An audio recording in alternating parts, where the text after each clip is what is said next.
Tuberculosis అనేది Mycobacterium tuberculosis అనే ఒక క్రిమి ద్వారా మనకి సంక్రమిస్తుంది.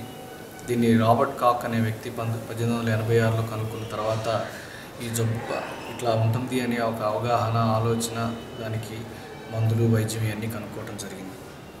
అయితే ట్యూబర్క్లోసిస్ అనే వ్యాధికిను సమాజానికి చాలా దగ్గర సంబంధమును, ఒకదాని వల్ల ఒకటి జబ్బు లక్షణాలు కానివ్వండి, వీటన్నిటిని దృష్టిలో పెట్టుకుని సమాజంలో ఈ జబ్బు ప్రబలటానికి ఎక్కువ అవకాశం ఉంది. దీన్ని ఒక సోషల్ డిసీజ్గా మనం భావించవచ్చు. అంటే దేశ స్థితిగతులు, సమాజంలో స్థితిగతులు వీటన్నిటిని తెలియపరిచే జబ్బు ఇది. ఆ ఒక సమాజంలో టీబీ జబ్బు అనేది ఎక్కువగా ఉంది అంటే దాని అర్థం ఆ యొక్క దేశం స్థితిగతులు బాగాలేదు, పావర్టీ, ఇలిటరసీ, అవగాహన లోపం ఇవన్నీ ఎక్కువగా ఉన్నట్టు మనం అంచనా వేసుకోవచ్చు. సో ఈ టీబీ అనేది ఒక వ్యక్తికి సంబంధించింది కాదు. ఆ వ్యక్తితో పాటు ఆ వ్యక్తి యొక్క కుటుంబం, ఆ వ్యక్తి చుట్టూతో ఉన్న సమాజం, రాష్ట్రం, దేశం, ప్రపంచం అన్నీ కూడాను దీనిలో ఇమిడీకృతమై ఉన్నాయనేది మనం అర్థం చేసుకోవాలి. ఈ విషయాన్ని గ్రహించినటువంటి WHO 1993లో tuberculosis is a global emergency అనే ఒక నినాదాన్ని ప్రపంచానికి చెప్పింది. దానిలో ఇంపార్టెంట్ ఆస్పెక్ట్ ఏంటంటే ఈ వ్యాధిని కనుక మనం కంట్రోల్ చేయలేకపోతే ఈరోజు పూర్తి మానవాళిని ఇది గ్రహించేసేటువంటి పరిస్థితి ఏర్పడుతుందని ఆ రోజు ఆ స్లోగన్ ఇవ్వడం జరిగింది. అయితే ఈరోజు మనం కనుక చూసుకున్నట్టయితే పాశ్చాత్య దేశాల్లో, డెవలప్ అయినటువంటి దేశాల్లో ఈ జబ్బు యొక్క ఇది తగ్గుతూ వస్తూ ఉంది.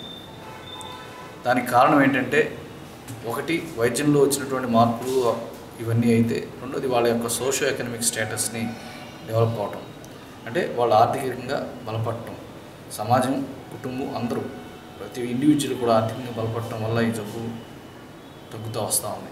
ఇంకా భారతదేశం అటువంటి సిచ్యువేషన్కి ఇంకా రాలేదు.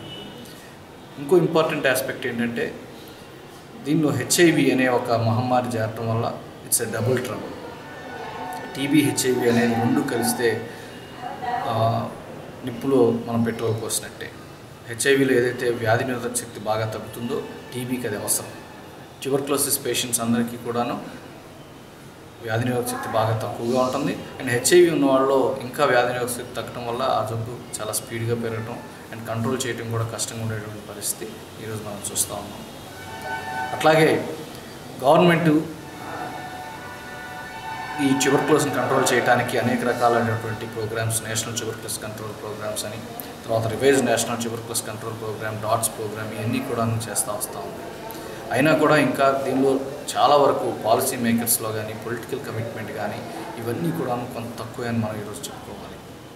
అట్లాగే సోషల్ అవేర్నెస్ కూడాను ఈ జబ్బు పట్ల చాలా తక్కువగా ఉంది. ఇంకా ఐసోలేట్ చేస్తున్నారు. న్యూట్రిషన్ వైజ్ కూడాను, ఆహార అలవాట్లు కూడాను పేషెంట్కి సక్రమంగా తీసుకునే పరిస్థితి ఈరోజు సమాజంలో లేదు.